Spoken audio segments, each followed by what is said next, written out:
आज मैं tension member के द्वारा बियर किया गया टेंसाइल फोर्स के बारे में मैं आपसे बात करूंगा। और पिछली बार जो मैंने कंप्रेसिव फोर्स निकालने की बात की थी, तो कोई भी ट्रस्ट के जो मेंबर्स होते हैं उन ट्रस्ट के मेंबर्स में कहीं कंप्रेसिव लोड आता है, कहीं टेंसाइल फोर्स आता है। तो जो मेंबर्स के ऊपर जब हम कंप्रेसिव फोर्स निकालते हैं तो हम करते क्या है, एरिया इनटू स्ट्रेस करते हैं ना। एरिया आपको पहले से मालूम होता है, स्टील टेबल से हमें मिल जाता है। और जो स्ट्रेस का मान है वो हम सिलेंडर रेशियो के आधार पर निकालते हैं और करस्पॉन्डिंग जो स्ट्रेस टेबल है उससे हम इंटरपोलेशन से स्ट्रेस निकालते हैं, फिर एरिया इनटू स्ट्रेस करके हम सीधे कंप्रेसिव फोर्स निकाल देते हैं। ठीक है ना।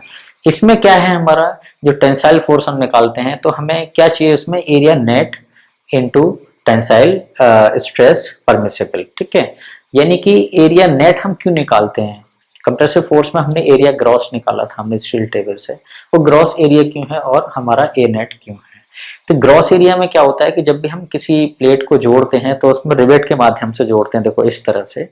तो इसके ऊपर जब कंप्रेसिव फोर्स आता है, यानी कि प्लेट इस तरह से जब दबती है, तो जो प्लेट के अंदर जो हमने रिवेट होल किया है उसमें जो हमने रिवेट लगाया है वो रिवेट जब पूरा भर जाता है तो उसके ऊपर जब कंप्रेसिव फोर्स आता है तो रिवेट का शैंक जो है ये दो प्लेटों को जोड़ता तो है ही, साथ साथ इसकी शैंक जो है कंप्रेसिव फोर्स को बियर करती है।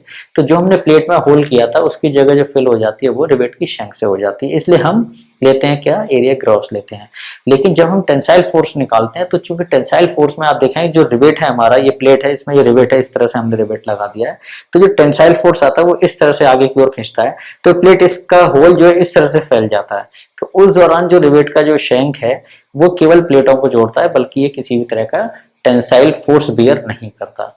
तो हमेशा टेंशन मेंबर में हम क्या निकालते हैं, एरिया नेट निकालते हैं, और एरिया नेट में हम क्या करते हैं कि रिवेट का एरिया जो है वो माइनस कर देते हैं किसी भी कॉन्टैक्ट लेग के साथ, जो भी इसका हम एरिया निकालते हैं। तो अब देखिएगा आप हम किस तरह से अब इसको करते हैं कि हमारे डिफरेंट मेंबर होते हैं ट्रस्ट में, तो इसमें देखेंगे कि जो हमारे एंगल हैं वो इक्वल एंगल हो सकते हैं, अनइक्वल एंगल हो सकते हैं ना, डबल एंगल हो सकते हैं।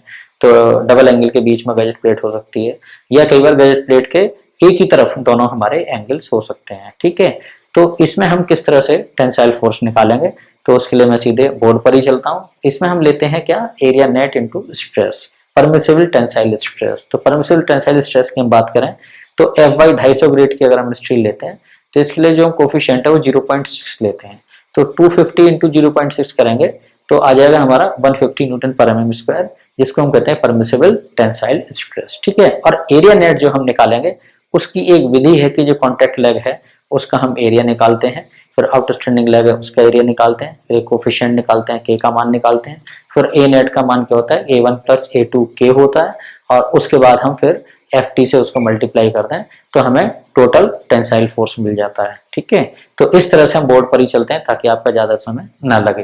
तो आइए दोस्तों यहाँ पर हम देखते हैं कि किस तरह से हम पहला केस लेकर चलते हैं। कोई भी एक एंगल है इस तरह से, और ये जो गजेट प्लेट से जुड़ा हुआ है, तो यहाँ पर जो एंगल है वो मैंने इस तरह से लिया है, यहाँ पर ये एंगल इस तरह से है, देखिएगा।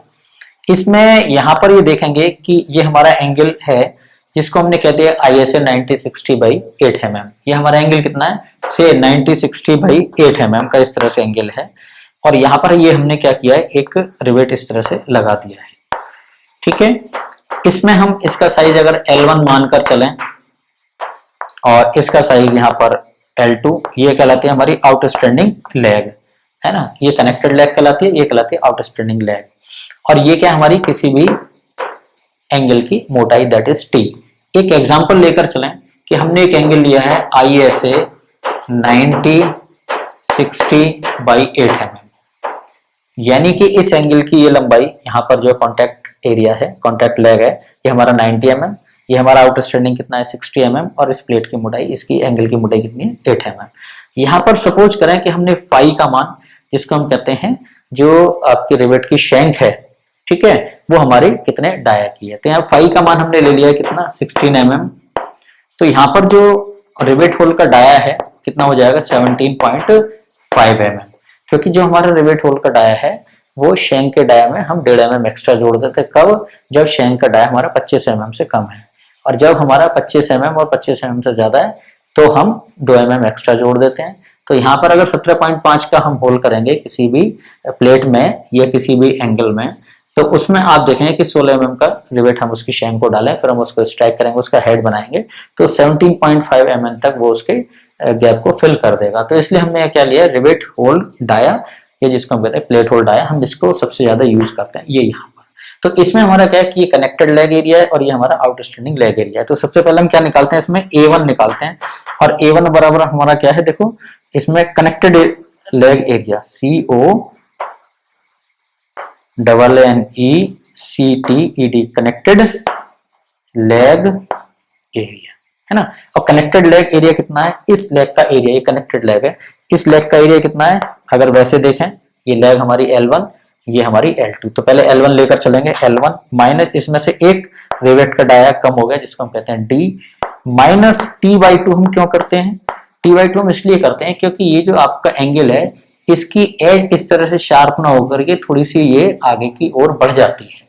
इसके कारण क्या होता है, इसका T/2 वाला जो पोर्शन है वो किसी तरह के टेंसाइल फोर्स को बियर नहीं करता। तो हमने यहाँ पर क्या किया, T/2, ये हमारी क्या आ गई, इफेक्टिव लंबाई आ गई, और इसको हम T से मल्टीप्लाई कर दें तो हमें क्या मिल जाएगा, A1 मिल जाएगा, that is the connected leg area. अगर इसी एग्जांपल को हमने लिया है जैसे 90/60/8 mm का लें, तो इसका मान कितना आ जाएगा, L1 का मान कितना है 90 mm, D हमारा कितना है 17.5, और T/2 हमारा कितना है 8/2। So that is 4 into 8। अगर यहाँ पर बाई दी हम कैलकुलेशन करना चाहें, किसी तरह से कैलकुलेशन करें इसकी, तो उससे इसकी वैल्यूज आती है हमारी से 548 mm²।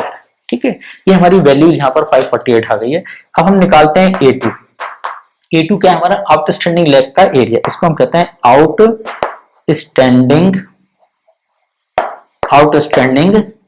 Leg area. तो आउटस्टैंडिंग लेग का एरिया कितना है, देखो ये लंबाई कितनी है L2 माइनस, इसमें रिवेट तो है नहीं, केवल क्या होगा T/2 होगा। इसके ये जो एज है इसी T/2 लंबाई तक ये किसी तरह का टेंसाइल फोर्स बियर नहीं करेगी। तो L2 minus T/2 into T। तो अगर यहाँ पर देखें L2 हमारा कितना है 60 और T/2 कितना है 8/2, दैट इज 4। ओके, और इंटू इसको हम कर देंगे 8।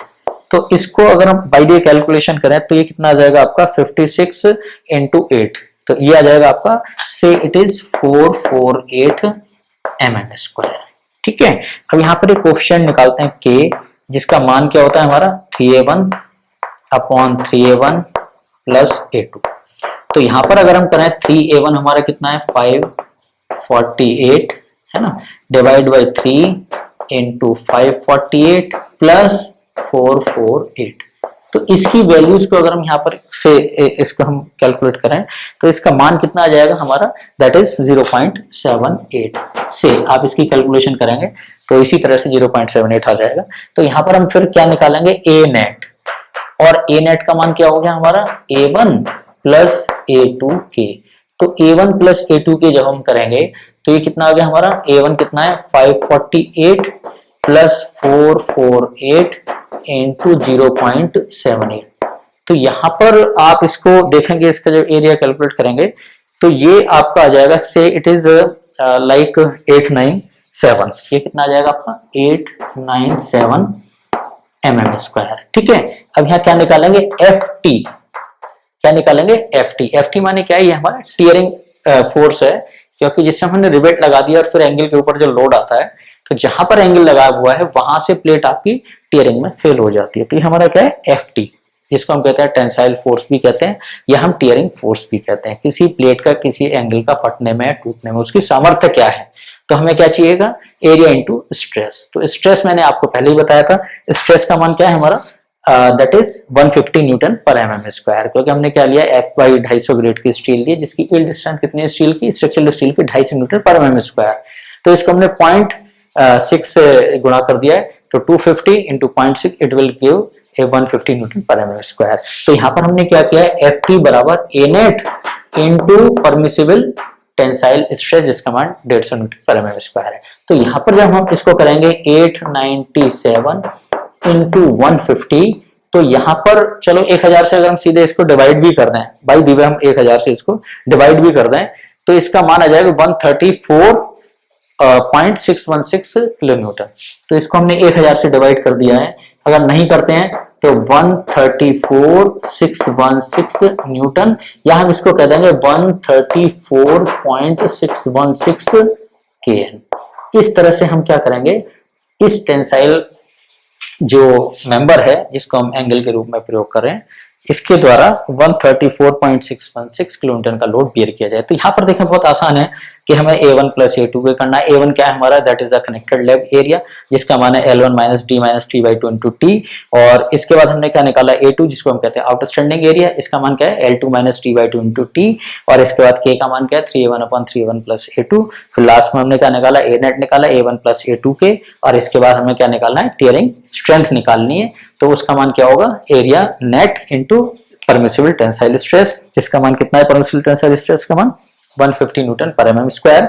और ए नेट हमारा आ रहा है, यहाँ पर देखें 897 इंटू 150, तो इट विल गिव 134.616 न्यूटन। 1000 से डिवाइड कर दें तो 134.616 किलो न्यूटन। ठीक है, अब यहाँ पर बाई द वे हम निकालते हैं कि how much number of rivet will be there. तो यहाँ पर देखेंगे, यहाँ पर हम क्या निकालेंगे, रिवेट वैल्यू निकालेंगे। तो यहाँ पर इसको हम चलो आगे बढ़ा लेते हैं, इसे और आगे यहीं पर कर लेते हैं कि what is the rivet value. तो ये जो रिवेट वैल्यू है ये हमारी क्या है, ये हमारी दो पार्ट में है। एक तो है हमारा FS1 और दूसरा हमारा क्या है, दिस इज FB।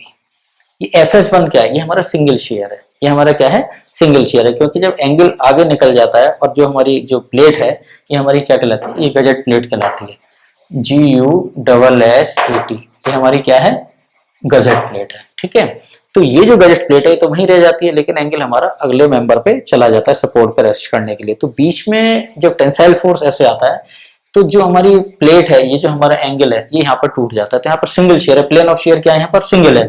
तो इसका मान क्या होगा, π/4 into d square into FS। और ये π/4 डी स्क्वायर इंटू FS ये क्या है हमारा, किसी भी शैंक का एरिया। और डी क्या है हमारा, ये हमारा रिवेट होल डाया जिसको कहते हैं। और FS क्या है हमारा, परमिसिबल शेयर स्ट्रेस, जिसका मान हमारा कितना होता है 0.4 इंटू FY। तो 0.4 इंटू FY कितना हो गया, FY का मान 250 है और 0.4 से गुणा करेंगे तो ये 100 न्यूटन पर mm स्क्वायर आ जाएगा। तो यहाँ पर अगर हम इसी को कैलकुलेट करें, थोड़ा सा और आगे चले जाएं, तो इसका मान हो जाएगा 0.785। डी का मान कितना है हमारा 17.5 का होल स्क्वायर। और यहाँ पर देखो थोड़ा सा और आगे आ जाए तो चलो 0. यहाँ पर 17.5 का होल स्क्वायर और इंटू 100। ठीक है, तो इसकी जो वैल्यूज यहाँ पर निकल कर आएगी वो हमारी लगभग, अगर आप देखें तो ये लगभग 240 न्यूटन आ जाएगी। कितनी आ जाएगी, लगभग 240 और 40 न्यूटन। या इसको हम कहते हैं इट इज 24.04 kN, हम कह सकते हैं इसको 24.04 kN हम इसको कह सकते हैं। अब यहाँ पर FB का मान कहीं भी निकालना है तो इसका मान क्या होता है, FB यानी permissible bearing stress into D into T. तो यहाँ पर देखें FB का मान हम कितना लेते हैं, 300 न्यूटन पर mm स्क्वायर। अगर कुछ ना दिया हो तो हम 300 न्यूटन पर mm स्क्वायर मान के चलते हैं। और डी का मान हमारा कितना है, दैट इज 17.5। और टी का मान हमारा कितना है, दैट इज 8 mm। ठीक है, तो यहाँ पर हमारा 300 इंटू 17.5 इंटू ये हमारा है 8 mm।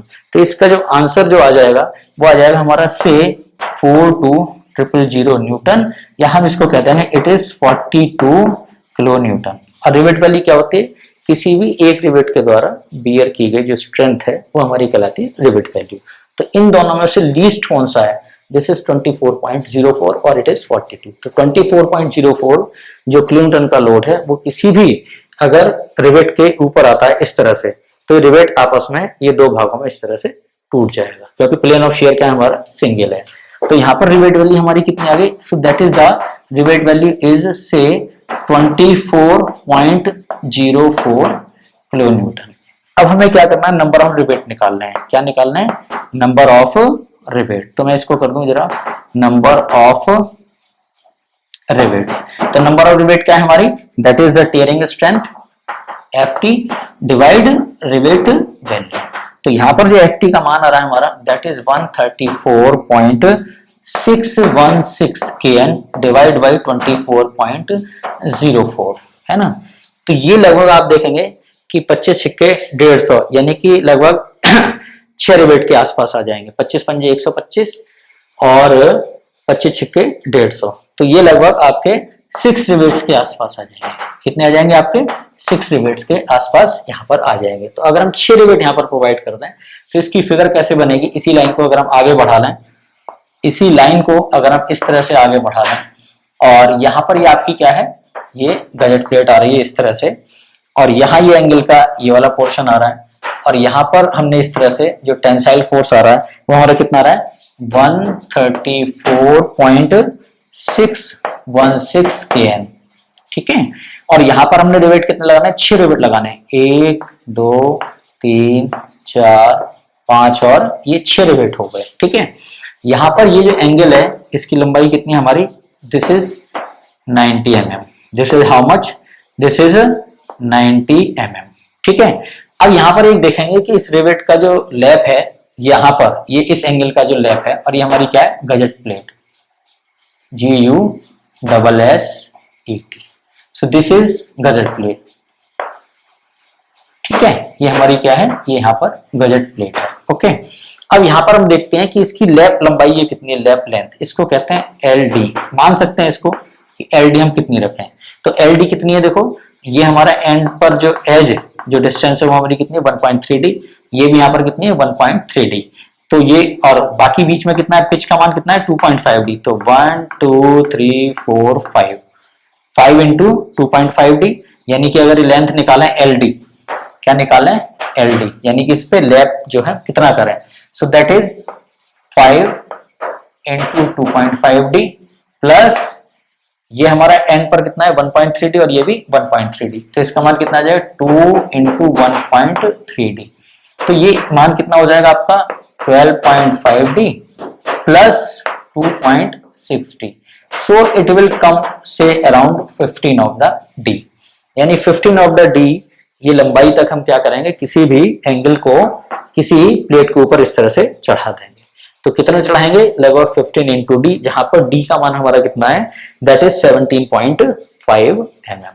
तो इस तरह से हम ये कंप्लीट हमारी जो कैलकुलेशन है वो किसी भी एंगल के द्वारा जो बियर किया गया जो फोर्स है टेंसाइल फोर्स, उसका मान सीधा हम A नेट इंटू FT करके निकालेंगे। A नेट हमारा क्या है, that is A1 plus A2 के, और A1 क्या है, that is the connected area, A2 हमारा क्या है, दैट इज आउटस्टैंडिंग एरिया, ठीक है, और K हमारा क्या है 3A1/3A1 प्लस A2, इससे हम निकाल लेंगे सीधे। FT का मान क्या है, that is the permissible tensile stress, ये स्मॉल FT, और इसका मान हमारा कितना है 150 न्यूटन पर mm स्क्वायर। तो इस तरह से हम नंबर और रिवेट की भी कैलकुलेशन कर रहे हैं, क्योंकि यहाँ पर सिंगल शेयर बैठ रहा है, तो रिवेट वैल्यू हमारी क्या है, शेयर और बियरिंग में किसी भी रिवेट के द्वारा बियर किया गया जो लोड है उनमें से जो वैल्यूज हमारी कम है उसको हम कहते हैं that is the rivet value. और फिर नंबर और रिवेट निकालने क्या करना है, टोटल जो लोड बियर किया गया tensile force borne by the angle और divide by rivet value, so will get the number of rivet, और नंबर ऑफ रिवेट इस तरह से प्रोवाइड कर रहे हैं, जिसमें पिच का मान कितना है 2.5D 2.5D 2.5D, और इसके बाद जो किनारे पर जो ये डिस्टेंस है ये हमारी 1.3D होगी। तो यहाँ पर मैंने टोटल लैप लेंथ भी बता दी है कि किसी भी एंगल को किसी प्लेट के ऊपर चढ़ाना है तो लगभग यहाँ पर 15D आप उसको लैप जरूर करेंगे। तो ये हमारा एक सिंपल सा एक क्वेश्चन था जो मैंने यहाँ पर कर दिया है। एक और दूसरा क्वेश्चन अगर हम ले लें हम इसी तरह से कि अगर हमारा एंगल क्या है, डबल एंगल है, यहाँ पर आप देखेंगे कि अगर एंगल हमारा किस तरह से है, एंगल हमारा इस तरह से है कि जिसमें बीच में गजेट प्लेट है और किनारे पर क्या है हमारा, ये इसके दोनों तरफ हमारे क्या है एंगल है, तो इसको हम कहते हैं कि gusset plate is sandwich between the two angles. तो gusset plate is sandwich between the two angles और the angles are either side to the gusset plate, angles are either side to the gusset plate. तो इसमें भी हमने क्या किया है कि यही हमारी गजेट प्लेट है इस तरह से, और ये हमारे एंगल है। जब भी कहीं टेंसाइल फोर्स ज्यादा आता है तो एक एंगल अगर उस फोर्स को बीयर नहीं कर पाता है टेंसाइल फोर्स को, तो हम डबल एंगल वहां पर प्रोवाइड करते हैं, ठीक है। तो ये एंगल हमने इस तरह से लगा दिए हैं।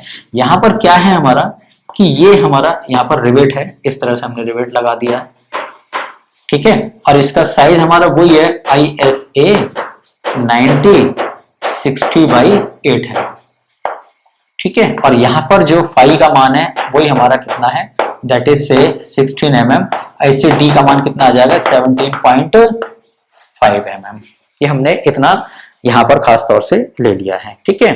तो अब यहाँ पर देखेंगे इसका जो ISA 1960/8 mm है, इसका एरिया हमें कहां से मिलेगा, फ्रॉम स्टील टेबल, एरिया बराबर फ्रॉम द स्टील टेबल, और इसका मान है हमारा से 1137 mm स्क्वायर। इसका जो एरिया है वो हमें स्टील टेबल से कितना मिल रहा है 1137 mm स्क्वायर। और चूंकि एंगल कितने डबल है ना, तो इस एंगल को हम कर देंगे A, this is capital A, it is 2 into A, so that is 2 into 1137, so it will come 2274 mm square. ठीक है, अब इसमें हम क्या निकालेंगे, जहां कहीं भी इसमें जो रिवेट एरिया माइनस कितना हो रहा है, ए नेट निकालने में क्या करेंगे कि इस एरिया में से ए रिवेट का एरिया माइनस कर देंगे।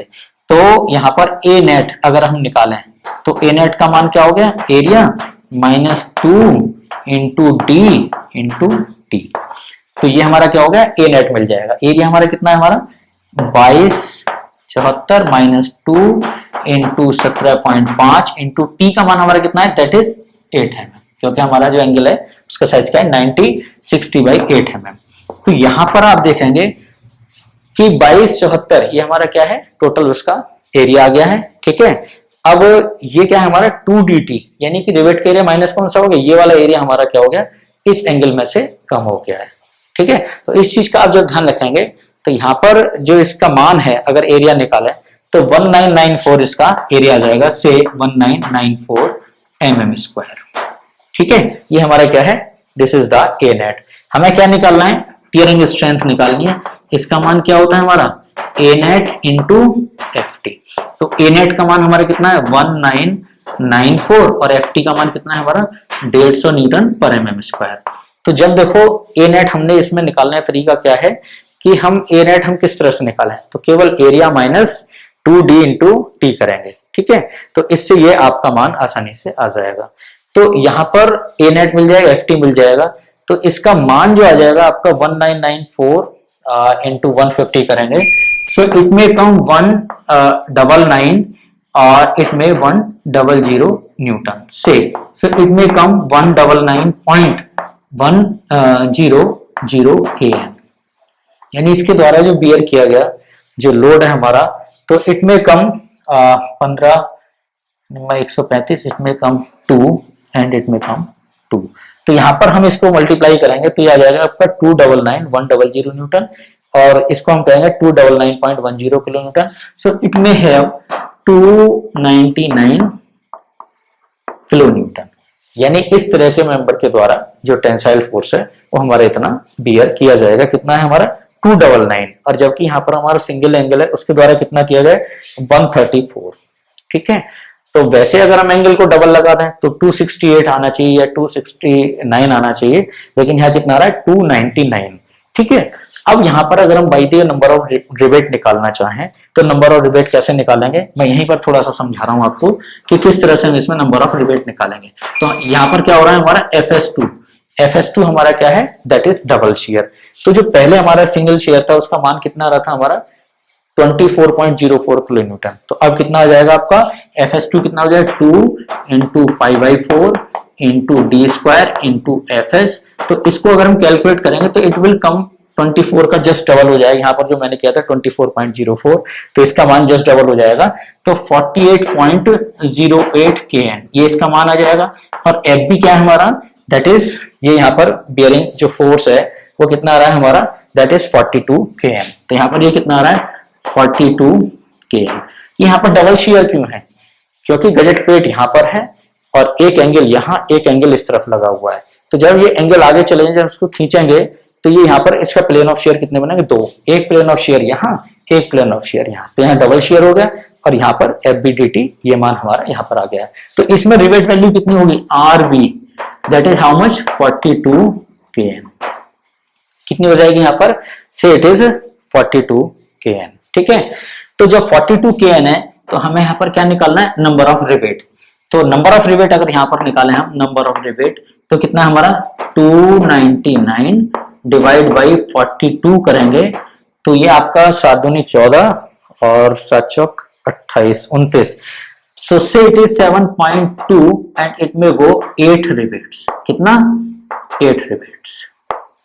तो यहां पर लगभग आपके कितने 8 रिवेट आप इसमें लगा देंगे। तो जैसे आप 8 रिवेट लगाएंगे तो उनकी भी जो स्ट्रेंथ है वो लगभग 300 या 299 किलोन्यूटन के बराबर होगी, और जो हमारा एंगल है वो भी 299 के टेंसाइल फोर्स पे टूट जाएगा। अगर रिवेटों की संख्या हम कम कर देंगे तो 299 का फोर्स आने से पहले ही रिवेट आपके टूट जाएंगे और जॉइंट आपका फेल हो जाएगा। ठीक है, तो यहाँ पर जो रिवेट लगाने की व्यवस्था है वो इसी तरह से आप इसको आगे बढ़ाते हैं। यहाँ पर देखेंगे तो ये जो मैंने पहले फिगर बनाई थी सेम इसी तरह से फिगर बन जाएगी, और इसमें ये आपकी गजर प्लेट है और ये यहाँ पर 8 रिवेट इस तरह से आप लगा दीजिए, 1 2 3 4 5 6 7 और ये 8वां रिवेट इस तरह से लगा दीजिएगा, है ना। तो इसकी लैप लेंथ कितनी होगी, देखो जब 8 रिवेट है तो बीच की गैप कितने हो गए, 7 हो गए। तो 7 into 2.5D plus 1.3D into 2, क्योंकि दोनों एंड्स के कितने 1.3D इंटू 2 और बीच की डिस्टेंस कितनी है 7 इंटू